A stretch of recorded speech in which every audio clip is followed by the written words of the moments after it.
నాగార్జున కేసులో ఏం జరిగిందో మాట్లాడదాం. ఎస్. నాగార్జున గారు హోప్ మొత్తం లూజ్ అయిపోయారు. చుట్టుపక్కల నేను ఎప్పుడు ఏం చెప్తాను అంటే, చుట్టుపక్కల ఉన్న ప్రాబ్లమ్స్ ఏవైతే ఉంటాయో దాన్ని ఐడెంటిఫై చేసి టెక్నాలజీని యూజ్ చేసి సాల్వ్ చేయమని చెప్తాను.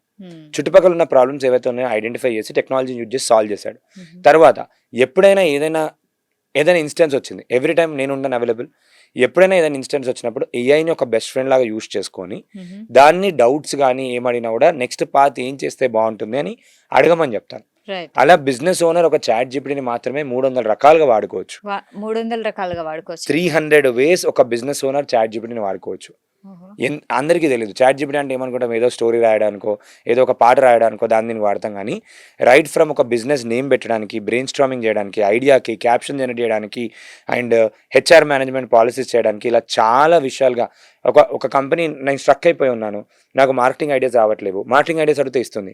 నేను ఒక బిజినెస్ స్టార్ట్ చేద్దాం అనుకుంటే ఒక రోడ్ మ్యాప్ కావాలి నాకు. 90 డేస్లో నేను 1 lakh రూపీస్ సంపాదిద్దాం అనుకుంటున్నాను. ఈ 90 డేస్లో నాకున్న టైంలో నాకున్న స్కిల్తో నేను ఏ విధంగా సంపాదించాలి, చాలా ఆలోచనలు ఇస్తుంది, చాలా ఆప్షన్స్ ఇస్తుంది, ప్రూవెన్ సక్సెస్ఫుల్ వేస్ ఇస్తుంది. ఎందుకంటే దానికి ఆల్రెడీ తెలుసు. మెంటార్ లాగా పనిచేస్తుంది, ఒక ఆస్ట్రాలజర్ లాగా పనిచేస్తుంది, ఒక డాక్టర్ లాగా పనిచేస్తుంది. మనం ఎలా పని చేయమని చెబితే అలా పనిచేస్తుంది. కానీ ఇక్కడ ఒక చిన్న పాయింట్ గుర్తుపెట్టుకోవాలి, అది ఏదైతే చెప్పిందో బ్లైండ్గా దాన్ని నమ్మిపోవడం కాదు. అది ఆర్టిఫిషియల్ ఇంటెలిజెన్స్, మనకున్న హ్యూమన్ ఇంటెలిజెన్స్ రెండు కలిపి వాడాలి. మన కామన్ సెన్స్ వాడకపోతే మాత్రం పప్పులో కాలేసినట్టు. వాళ్ళ లోగో దగ్గర నుంచి వాళ్ళ విజిటింగ్ కార్డ్ చేసుకోవడానికి వాడుకోవచ్చు, డిజైనింగ్కి వాడుకోవచ్చు, బ్రాండ్ క్యాప్షన్ పెట్టుకోవడానికి రాసుకోవచ్చు, వాళ్ళ స్టోరీ రాసుకోవచ్చు, వాళ్ళ విజన్ స్టేట్మెంట్ తెచ్చుకోవడానికి తెచ్చుకోవచ్చు, వాళ్ళ ఎంప్లాయీస్కి ఆఫర్ లెటర్ ఎట్లా ఇవ్వాలి దాని లెటర్స్ రాసుకోవచ్చు, లీగల్ లాస్ ఎట్లా ఉంటాయి, లాస్ ప్రొఫైల్స్, అగ్రిమెంట్స్, దాని తర్వాత వాళ్ళ రిక్రూట్మెంట్ ఏమేం చేసుకోవాలి, వాళ్ళకి ఒక బిజినెస్ మెంటర్ లాగా గైడ్ చేసుకోవడానికి వాడుకోవచ్చు.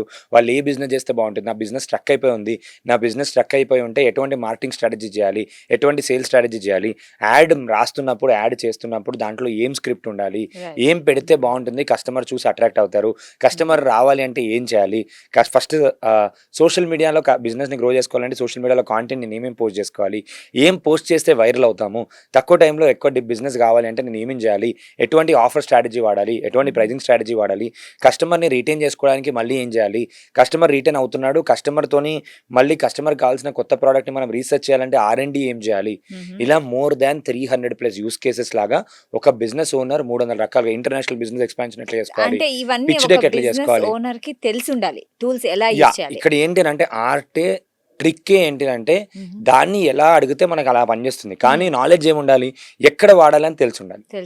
సో నేను నేర్పించేటప్పుడు అదే చేస్తాను. నేను ఎక్కువ నా టీచింగ్ స్టైల్ ఏముంటుంది అంటే, టూల్ ఎవరైనా చెప్తారు, టూల్ ఏముంది, మీరు యూట్యూబ్లోకి వెళ్ళిపోయినా కూడా యూట్యూబ్లో ఇది ఓపెన్ చేయండి, చాలా ఉంటాయి, ఏ ఆయుధం ఎప్పుడు వాడాలి, ఎలా వాడి మనము డబ్బులు సేవ్ చేసుకోగలుగుతాం. మనం డబ్బులు సేవ్ చేసుకుంటే డబ్బులు సంపాదించినట్టే, అది గుర్తుపెట్టుకోవాలి. మనం saving is making money only. ఒక దగ్గర మనం 500 ఖర్చు పెట్టే దగ్గర 500 రూపాయలు మనం తక్కువ చేసుకోగలిగాము మనకు ఉన్న టైంలో. ఎందుకంటే మన బిజినెస్ గురించి ఎవరికి తెలుసు, మనకన్నా ఎక్కువ ఎవరికి తెలియదు. మీ బిజినెస్ గురించి మీకన్నా ఎక్కువ ఎవరికి తెలియదు. కాబట్టి మన బిజినెస్ గురించి మనకే తెలుసు కాబట్టి మనమే చేసుకున్నాం అనుకోండి, సింపుల్ కదా. ఎందుకంటే అది 2 నిమిషాల్లో అయిపోతుంది. ఒక డిజైనర్కి ఇచ్చి ఒక పని చేపించి రాయాలి మళ్ళీ అని అంటే మనకు ఒక 1 or 2 hours పడేది మనకు ఒక 5 నిమిషాల్లో పని అయిపోతుంది. మీకు నచ్చిందా లేదా అని చెప్పి మళ్ళీ డిసిషన్ మీరే. Time saving, money saving, effort saving, and ఇంకొక అదే టైంలో you can make 10 posters. And మీకున్న క్రియేటివిటీ ఇంకా పెరుగుతుంది. సో ఇక్కడ ఏంటంటే ఆ టూల్ యొక్క application is very much important. Application పైన ఫోకస్ చేయాలి. ఇలానే స్టూడెంట్స్కి చూసుకుందాం. స్టూడెంట్స్కి 200 రకాలుగా పనిచేస్తుంది. ఎలా పనిచేస్తుంది చెప్తాను. వాళ్ళ ఎగ్జామ్ క్వశ్చన్ పేపర్ని గెస్ట్ చేసుకోవడానికి పనిచేస్తుంది, ఎగ్జామ్ టాపిక్స్ని సింప్లిఫై చేసుకొని నేర్చుకోవడానికి పనిచేస్తుంది, ఎగ్జామ్ కాన్సెప్ట్స్ని ఒక స్టోరీ లాగా మార్చుకొని ఆ స్టోరీ గుర్తుపెట్టుకుంటే వెళ్ళి చేసుకోవచ్చు, యాక్రోనిమ్స్ లాగా షార్ట్ కట్స్ గుర్తుపెట్టుకోవడానికి పనిచేస్తుంది, దాని కాంటెంట్ మొత్తాన్ని ఇన్ఫోగ్రాఫిక్ ఇమేజ్ అంటాం, ఆ ఇమేజ్ ఒక్కటి మన బ్రెయిన్లో గుర్తుందంటే వెళ్ళి ఆన్సర్స్ రాసేయచ్చు, అనాలిసిస్ చేయడానికి పనిచేస్తుంది, వాళ్ళ ప్రాజెక్ట్ రిపోర్ట్ చేయడానికి పనిచేస్తుంది, పీపీటీ చేయడానికి పనిచేస్తుంది, వాళ్ళు ఎస్ఏ రైటింగ్ రాస్తారు దానికి పనిచేస్తుంది. నెక్స్ట్ వాళ్ళ స్కిల్ ఏమైనా లెర్న్ చేసుకుందాం అనుకుంటాం, కమ్యూనికేషన్ స్కిల్ అనుకోండి, వేరే స్కిల్ అనుకోండి, టెక్నాలజీ స్కిల్ అనుకోండి, కోడింగ్ స్కిల్ అనుకోండి, ఇవన్నీ చాట్ జీపీటీ నేను చెప్పేది. ఇవన్నీ చాట్ జీపీటీ ఒకటే టూల్. చాట్ జీపీటీ ఒకటే టూల్ స్కిల్ కి పనిచేస్తుంది.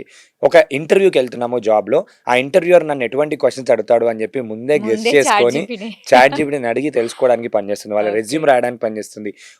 వాళ్ళకి జాబ్ రావాలి అంటే ఏం అని మెయిల్ పంపిస్తే వాళ్ళకి జాబ్ వస్తుందో అలాంటి మెయిల్స్ డ్రాప్ చేయడానికి, వాళ్ళు సోషల్ మీడియాలో లింక్డ్ఇన్ లో ప్రొఫైల్ బిల్డ్ చేసుకోవడానికి, సోషల్ మీడియాలో కాంటెంట్ క్రియేట్ చేసుకోవడానికి స్టూడెంట్స్ ఒక 200 రకాలుగా యూజ్ చేసుకోవచ్చు.